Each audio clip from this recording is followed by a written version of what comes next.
Robert Schwartzman in the 83 PREMA. His best IndyCar finish. Callum Ilott, good run for him. Best ever result for the PREMA team. It's not very easy to start up a brand new race team, certainly in the INDYCAR Series, but PREMA Racing did it with flying colors in many respects. Robert Schwartzman was in the number 83 Chevrolet for PREMA Racing in 2025, and Callum Ilott, who was in the number 90 Chevrolet for PREMA Racing. Just wave to the guy. There it is. For everyone. That 2025 in the rearview mirror. A lot happened in 2025. For both of you guys, what were the expectations? Brand new team, new year. You were coming back, obviously. We'll talk about that. But Robert, for you, what were your expectations for 2025?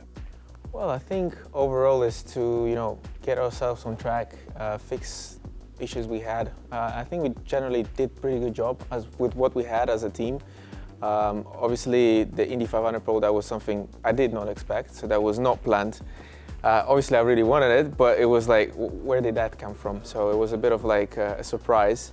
But yeah, overall, we had some ups and downs and some issues still going through, but I think overall, we have managed to improve ourselves as a team, so that was a very important thing for us. Also with Callum, like some races he had a better, let's say, race overall, some races I did, so it was a bit of a mix-up, but overall we saw that like step by step overall we were improving ourselves in the car. For you, and stand by, we'll get to you, Callum, but for you, I mean, you think of all the newness that's going on. I mean, are you drinking from a fire hose, which is kind of a cliche, but there's a lot happening, right, for you in this first year? Well, for me, it was kind of also surprising how competitive this championship is. Honestly, it's quite impressive. Like, there is so many good, talented drivers who are really pushing it to the limit. They're really, really strong teams. Everybody is very close. Everything is super tight. And as we saw, like, any slight mistake can cost you quite a lot here. Like, honestly, it felt like you really can't do any mistake, especially like on ovals. It's so tight. Everything is so hectic until the end of the race. So you always need to be just there, So it was kind of impressive to see the level, how high level is here in IndyCar. Were you kind of watching this year through his eyes, maybe some fresh eyes a little bit after being in the series for a couple of years? Yeah, I think, it's an interesting one because, like, for me, having done it kind of before with Junkos, we had maybe a bit of a different starting point, and it was quite a lot easier, and you were finding little things. For us, the biggest difference was kind of just starting from scratch, and everything is either brand new or bespoke, and I think that made it 10 times harder to start, and obviously not easy for Robert, not easy for myself, not easy for the team. But one thing like people don't know is if it was some people's way, we wouldn't have started racing until the 500, because we were, obviously we could operate stuff, but we weren't prepared with the timeline that we'd had. And that's why we'd delayed the testing until January instead of being on track in kind of October, November, December when other people were testing. And we tried to leave it as late as possible. So to come in and do our first laps and then straight away head to St. Pete, it was super tough, and not a lot of time for development, which is also why, as on an average, kind of after the 500 and onwards, we just kept getting better as an average between us, and yeah, it was impressive from that point onwards. Agreed. I mean, there are times even some of the best teams or most veteran teams out there, just getting to that first practice at St. Pete or just getting to the grid alone can be an obstacle. So was there some satisfaction at just, hey, we made it, we got a race going on here? Yeah, I think obviously the 500 was a big turning point, the pole, but even slightly before that, when we realized that both cars would kind of be fine, and there was a lot of skepticism. Our first day, we were quite slow to go out on track, and people were looking at us going, what are they doing? Like, how, there's no chance that they're going to do well. You're talking about in May? In May, yeah, in the 500, yeah. And after that, obviously with the pole, with me, I was secure qualifying for the race, and other people were having that difficulty. So that was one thing. Later on in the year, being able to knock off 4 good results out of the 5 last races, and I think our strongest average tracks were the ovals in terms of the speed that we showed, which is crazy for a new team that has no experience on the ovals. We need a lot of improvement on the road courses relative, which is just funny because you wouldn't have expected that. Right. Let's kind of go in order. Robert, for you, past St. Pete, Thermal Club, Long Beach, Barber, then the Indy GP. Anything come to mind? Yeah, well, I got on fire in thermal. That was the starting point. Well, there was that, yes. Yeah, I think those Glad 5. you're okay after that. Yeah, like the first 5 races before the Indy 500, honestly, it was not going well for me because I missed so many practices for different reasons. Like there was a radio issue, the car went on fire. We had some other issues that we just, like, I don't remember. It was something that was related to fuel system or something, I don't remember. But yeah, we always had some issues. So I was always missing out the free practices, was straight away jumping in the qualifying, obviously struggling because I couldn't understand and feel, I didn't even know the track, so everything was new to me. And then in the race, I had to improvise and try to get myself up there. So it was definitely not easy. It was definitely very difficult. Like Callum said, I think surprisingly, we were, like, at least I felt the most confident with the car on ovals actually, where I was a bit more skeptical initially, starting the Indy 500 as the first oval without ever having any experience in the oval racing. I was also quite sort of frightened, and I was like, okay, this is fast, this is really fast, and I don't know what to feel, what to expect. And yeah, but after this, when we came to 500, after these races, I got a bit more confident with the championship, with the team, with the environment. So it felt a bit more under control, let's say. So when we were for the Indy 500, we just had enough time to test. And like Colm said, initially we started quite off, but then just being calm, being patient, we started to improve the car, started to work like that direction. And yeah, it happened that the car was really fast at the end. Colm, for you, it's probably a combination of you understand what's going on, why these things are happening, but there's also a level of frustration probably as a driver, correct? For the mistakes? Yeah, for just these little things, you're just trying to overcome this or that. Yeah, on the reliability side, it's tough because you don't know how it's going to start as a package and what problems you're going to come into and find, and there's a lot of teething issues which, for example, Robert would experience in the practices, and then in general we'd experience as a team, and you find out too late normally in the weekend, and you have to deal with it in the race or something like that. And yeah, it was not easy especially for Robert at the beginning of the year with the limited running. I would say as well that once we kind of got the rhythm of that and solved it, it was more like a specific thing, one thing, and this is the thing with this championship is you have to get everything right. And you'd have one thing in the last stint or the last stop which just hindered you, and we suffered for that. But honestly, like the rate of improvement we had from, obviously I can't speak about the specifics of what we did or why it really wasn't working at the beginning of the year, but when I tell you we were so far out the window at the beginning of the year to where we kind of finished, it's incredible. Really? I was surprised at how we started, but I was also surprised at where we finished relative. It was massive in pit road, with the car, on the ovals, with the reliability. Yeah, the whole team did an amazing job to get better. So let's dive into the 500 qualifying. Just in general, you go out and qualify. Takuma Sato had already qualified, Palou had already qualified, Dixon had already qualified. So you go out there and lay down some incredible laps, certainly as a rookie. And then you've got to watch, Pato, you got to watch, Felix Rosenqvist was the last one out. What were you thinking at that point?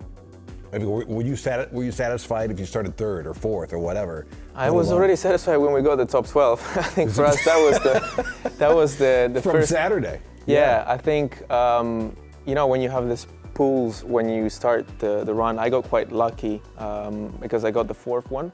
So like it's early in the day, so it's a bit fresher temperature. So I knew that I had only one chance, so I have to use everything I have to get in, and the target was to just generally get in the top 12. And that was the sketchiest run of my life, because at that stage we over pushed a little bit ourselves with the car. Like the car was really hard to drive. So like even a couple of drivers like Scott Dixon, he just came to me and he was like, yo, I saw your steering trace and what the hell was going on? Like, it was like, how did you kept it alive? And I was like, I don't know, I was just trying to survive. Like, honestly, I was just juggling it around the last 2 laps, especially when the tires start to go off. And yeah, at that stage, you know, in my head, I had just like, I have to finish this run. I will not have another opportunity. Like, I'm not gonna go out again, so I have to keep on. And it was more like, you know, like a live or die situation, you know, like, you know, just survival. And when I managed to do that, and we got the top 12, and I was P6 at that overall in the first group, that was the first one where I was like, damn, that was good. Like I felt, yeah, we accomplished. It was my first, you know, top 12, and I was like, that's cool. And then, I don't know how and why, but I had also my engineer, Eric. He's coming from Penske. He's now working in SpaceX with Elon. So the guy is super clever and super good and he's super experienced. He worked with Joseph, and as we know, Joseph is like super strong and fast on ovals especially. So I was like, okay, you should know things, you know, I trust you. So I follow your lead. And he was like, you know, a lot of people ask, why didn't I go in warm-up? Why I didn't go into practice? Like we just drove on qualifying. Because he was like, we don't need to risk, we don't need it. We feel confident, the car is good, we will set it up, just floor it. And yeah, and then we did the top 6, and I was in the top 6, and at that stage, okay, everything was like damn, but you know, there is still more. So at that stage, I tried to focus on still delivering it more. And the funny thing is, before we went on the final qualifying, because as a person, me, Callum, other drivers, we know a bit the engineering side, so I could see the differences on the other cars, and it was only me and Takuma who had the same sort of ideology of a car, and everybody else had different. So at that stage, before the qualifying, I was like, it's either we are gonna get screwed up, me and Takuma, or we're gonna be really fast and we have a good chance. And then when I saw Takuma flying and others struggling, I was like, I think I should have a good car. So I had even more confidence coming out for the run. And then I just kept it floored for 4 laps, did the best I could. At that stage I was first, but I knew that behind me there is Pato and there is Felix. So I was like, okay. And Felix, the run before was super quick. So I was like, it's not done. But I was already happy because it's a front row. Like I secured the front row and I was like, and then I saw that they didn't manage to improve. And then from that moment, it was just like everybody was screaming, pulling me, touching me, throwing me, doing whatever. And I was just in the mosh pit, and I was just like, what the hell is going on? But it was really a cool moment. Something like that doesn't just happen. A first rookie in 42 years to start from pole position for the Indy 500. You've been around this game. How special was something like that? It was unbelievable. Yeah. I'd seen the run in the Fast 12, and I was looking at it, and I think I was in Devlin's bus, and he was looking, he's like, oh, who do you think is going to be pole? And I was like, it's either Takuma or it's Robert. I just feel like with the way the conditions will be, that they'll be quick. And I didn't know about the philosophy. I think it's an aero philosophy that both of the cars had and the others didn't. But just with the way the runs had gone. And the thing is with the other runs, the first kind of 2-3 laps were really strong. Maybe it had to lift. I mean, with the steering, it was necessary. But that final run, I think he just managed to keep it as close to flat as possible, and he was fast. Car was on the limit, and it was very fast. When you say philosophy, rear wing angle, or something deeper than that? No, it's a bit deeper. All secret stuff. It's okay. a bit deeper. All right. But it was it's visible. Yeah. For you though, for both of you, whoever wants to chime in, for that moment to happen to this team, given everything, the struggles or whatever you want to call it, leading up to that, I mean, what did it mean to the team? How special was that? I think you could see how much it meant to the team. It was amazing. I think for the event, for the fans, for Robert, for the team, it was really needed in that moment. And I think even, like we said, Fast 6, Fast 12 would have been lovely, but a pole was record-breaking. Crazy, yeah, crazy stuff. Yeah, Memories that live on. Yeah, I think nobody of us would ever expect that coming to that race. You know, like it's a. If you would have told me like at the beginning of the year, you know, you're gonna take the pole position in the 500, I was like, come on, how? Like you're battling Penske's, Ganassi's, like other teams who have so much experience, who have dominated for a long time, and you just, as a rookie, again, with a European team who have never even raced on the oval, so they don't even know exactly the philosophy of the oval, like racing, and we managed to do that. But I think, again, it's, a lot of people ask me, how did we do it. And I think the main thing is, the difference is that we had enough time to practice. The problem with the other races we have really short time of practice, so we don't have enough time. So if we start with the wrong baseline, let's say we don't have time to understand, and really chasing at that point. Yeah. And in Indy, there is way more running, and you can set up the car for qualifying, you can set up the car for the race, and you had time to test things, and also for me as a driver to get more confident with the car, to feel it, to play with tools and set it up as I need it to be. So that's definitely what's really helped in Indy 500 is the time for us. That's a great point. And again, with the super strong, good people in the team, with the right mentality, with being calm, that's how you achieve things. Yeah, that's a great point. Real quickly, the rest of the season, Robert, for you, a ninth, so top 10 in the second race at Iowa Speedway. Nashville was a bummer with the late penalty. Otherwise, you're probably sitting here as the rookie of the year. Just the rest of the season, how did it go for you? Yeah, we had Gateway top 10, Iowa top 10, would have been Nashville top 10. I think I struggled a bit more in the road courses because we were trying to do different things. Again, we tried to see and sort of search a bit more on the side of like what can potentially work and not. And it didn't really work for me. Then some of the mistakes, unfortunately, we repeated. And yeah, it just wasn't, I also didn't have enough confidence in the car in that way because it didn't feel that I can easily control the car, so I didn't feel really right with it. I think for Callum, they did a way better job in that sense because they were more, say, calm with their crew. They had a more, like, let's say, obviously probably with experience and with what Callum have done already in the past, and he knew what to do better for these races and stuff. So they did a really good job at, putting the right strategy, putting, let's say, right speed. He was fast. So yeah, for me, it was a bit more like a gamble in a way. And that's why it wasn't so consistent.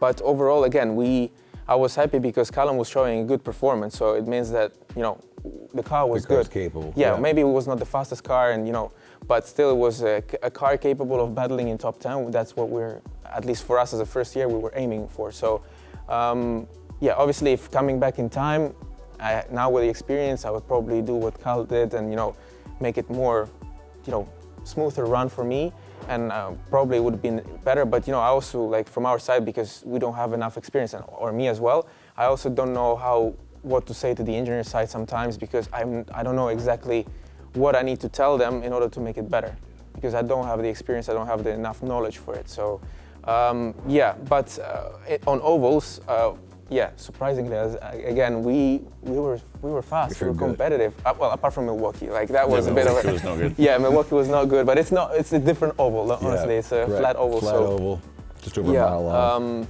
But yeah, but comfort's everything, right? In a race car, you got to be able to be comfortable to take it to the limit. And for you, Callum, really, a lot of top 10s at Toronto, Laguna Seca, Portland, and Nashville. And to your point, the second half of the season, as bad things as they were at the beginning, that you guys made up that gap on the second half. Yeah, we just started putting things together. I think, like the 500, we finished 12th on track, and that was kind of the starting point. Detroit, we had a wheel gun failure, but it was kind of like the starting point of okay, we've got a good race car. We just need to execute, whether it's on the reliability side or the pit stop side. But that was one of the things that I can relate to, is we definitely didn't have a strong qualifying package. It was, I think, with the red tires or something like that, we just couldn't unlock any pace out of it. And that was something that we never quite got right. On the road course side, with the street course with the green tires, I think Toronto we got a bit better, but it wasn't, still wasn't perfect. But yeah, once we started putting the race car together, it seemed decent enough and you could compete, and we just had to do the right strategy and be on the good side of the pit stops. But yeah, it improved and improved and improved, and managed to get some solid results. Last couple of things before we wrap up. Robert, you talked a little bit about your biggest takeaways from this first season. What's unfinished business for you for next year? You hop in a car, you want to do what in 2026? Well, there is a lot of things I want to do. First of all, I want to, have a good opportunity in Indy 500 race, because I believe we have a fast car for qualifying. But we had also a fast car for the race, but unfortunately it didn't go well in terms of like having the brake failure and the previous pit stop was and the previous pit stop was bad because I was like P3 or P4, like taking it just easy, and then I just dropped from that position to P22. So at that stage also pit stop was not there, like Callum said, we struggled there. But throughout the season, at the end, the guys managed to improve massively there. So I believe for next year, that would not be as costing us as it was in that race. And to have an opportunity to, battle myself with the top guys, not only in qualifying, but also in the race, that's definitely the main thing for me, because I really would dream to win the Indy 500. That's such a amazing race. I've been very surprised of like so many people, 500,000 people present in one location. Millions are watching on TV, and it's such a big event. And then obviously when I was starting from pole, I didn't see, unfortunately, the helicopters above me. I didn't even know they were there until I saw the video on social media, and I was like, oh really, there was helicopters. They were behind you, right? Yeah, they were behind me. So I didn't, maybe I felt a little bit of shaking, but I was like, well, maybe it's normal. Normal, yeah. Yeah, but honestly, it's such a big event, and that's definitely the main thing. And later on is to improve ourselves, to have more time to improve the car for the road courses, to get more confident with it, and learn from this year mistakes, to not repeat them in the next year, and to have more consistent and strong season overall. And Callum, for you, I know you love this championship. If you get back in 2026, what do you want to go back and let's do this? I want to do that. What is it? Start on the baseline we finished with, just with the team and the package we have. I